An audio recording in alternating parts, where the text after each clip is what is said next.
These are the 5 biggest hair mistakes that you might be making to your hair and how to avoid them. Let's get into it. Hey everyone, it's Ariel. Welcome back to my channel. So if you've seen my videos before, you're already subscribed, you might already know that I am a licensed hairstylist. So in today's video, I wanted to share some of the most common hair mistakes that people often make, how to avoid them, and what you can do instead to make sure that you are keeping your hair as healthy as possible, because to me, that is always the most important thing. Health above everything, always. So make sure to hit the subscribe button and give the video a thumbs up if you are enjoying it or if you find it helpful. And without further ado, let's get into the video.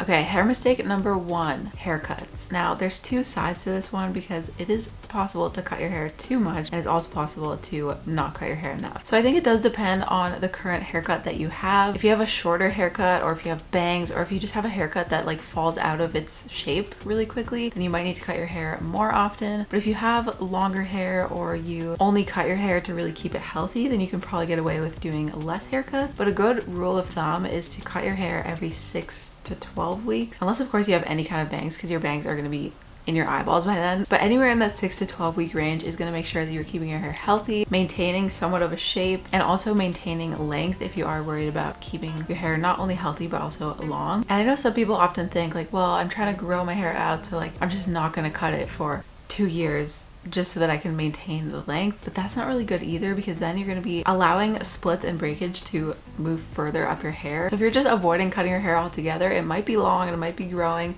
but it's probably not going to be as healthy as it could be if you were doing those regular cuts to get rid of any breakage and splits and dead ends. And that way you can have that length, but you can also keep your hair as healthy as possible. And again, some people's hair just grows faster or it falls out of shape quicker. So if you need to cut your hair more often than every 6 weeks, you can definitely do that. Just depends on the person and the haircut that you have. But 6 to 12 weeks is a good rule of thumb. Hair mistake number 2 is constantly pulling your hair back into tight, restricting ponytails. I know I'm kind of guilty of this right now because I'm wearing a sleek bun, but here's the thing. You can wear sleek, smooth hairstyles that are super tight and pulled back. Well, not super tight, but you can wear those tight, pulled back hairstyles without necessarily causing hair damage, but you do want to make sure you're not doing this too often. So if you're wearing a hairstyle like this every single day, you are probably causing some form of breakage. You might even be causing yourself to develop hair loss. So if you're gonna do those tight, sleek hairstyles, just make sure you alternate them with some loose hairstyles or just wearing your hair down in between, so you're not always stressing out your hair follicles by having to be pulled tight back like this, because we don't need to be having hair loss. It's not the vibe. Moving on to hair mistake number 3, which is excessive heat. So this means excessive use of hot tools like blow dryers, flat irons, curling irons, etc. Excessive heat in the shower when you're washing your hair, not necessary. And also avoiding using heat protectant when you're using any form of direct heat on your hair, which if you've seen my videos, I stress heat protectant all the time. It's so important to use heat protectant. If you are going to use heat on your hair, using heat is okay, but you have to make sure that you're using it the right way and you are setting your hair up to be protected from that heat and not be exposing it to damage. So when you use heat protectant, it basically provides a protective layer that keeps the moisture in your hair and also lessens the effect of the direct heat on your hair. So think of heat protectant like a layer between your hair and the heat. It's gonna mean you're gonna get way less breakage, you're gonna get way less damage, and that heat is just not gonna be as hot on your hair as it would be without the heat protectant. Same thing goes for any heat styling tools. It's surprising how low of a heat you can use and still get a good result while not frying your hair in the process. So always start low and work up from there. If you're starting on cool air on your blow dryer and you feel like it's not doing anything, then go up to the warm, but maybe warm is good and you don't need to go to hot, which is true for most people. And your flat iron, like try to keep it in the 350 range instead of being all the way up at 450, because you're probably going to still get a nice result at that way lower heat and also not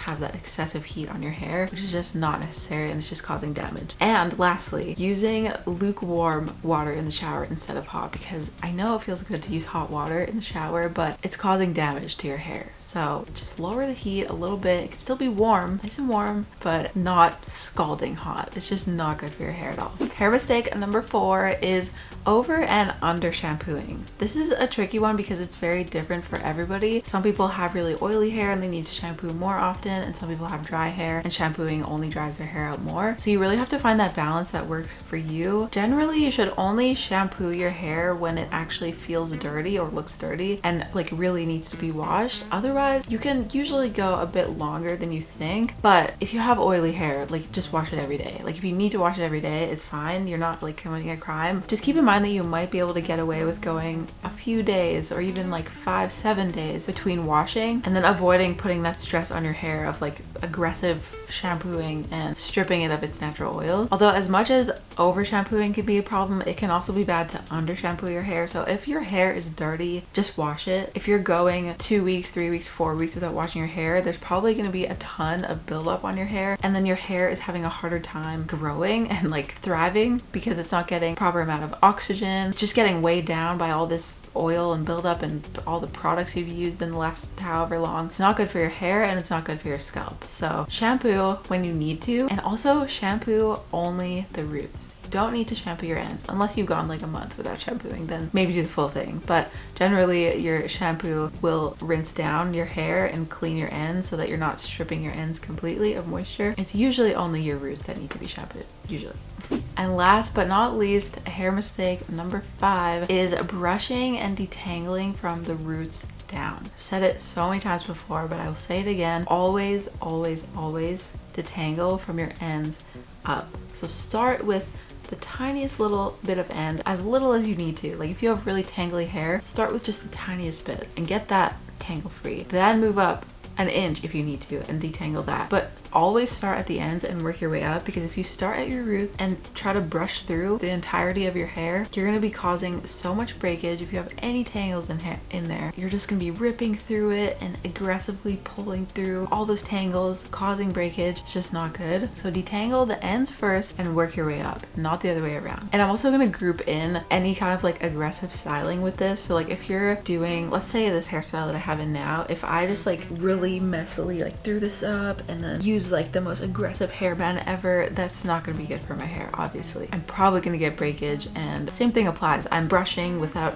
starting at the ends. I'm just not being very gentle. So try to be gentle with your hair whenever you can. Detangle from the ends up. And also if you have curly hair, it helps so much if you detangle in the shower, which hopefully you know by now, but in case you don't, detangle only when it's wet. It's a lifesaver when it's wet and like loaded with conditioner. Otherwise it's really hard to avoid breakage. And that is it, you guys. Those are the 5 biggest hair mistakes and how you can avoid them. I really hope this was helpful for you, and if you are doing any of these things that we talked about in this video, I hope you now know what not to do or what to do instead. I think sometimes it can seem like there's like all these rules to hair care and it's like impossible to figure out what you're supposed to do, but I think these are pretty straightforward things that you can do or change in your routine to make sure that you are keeping your hair healthy, which again is always just the most important thing in my opinion. So yeah, I hope you guys enjoyed the video. Hopefully it was helpful. If you did, make sure to give it a thumbs up and subscribe to the channel, and leave a comment down below if you want to add any hair mistakes that you think I missed, or any other questions that you guys have. Feel free to leave them down below. Thank you so much for watching, and I will see you guys in the next one.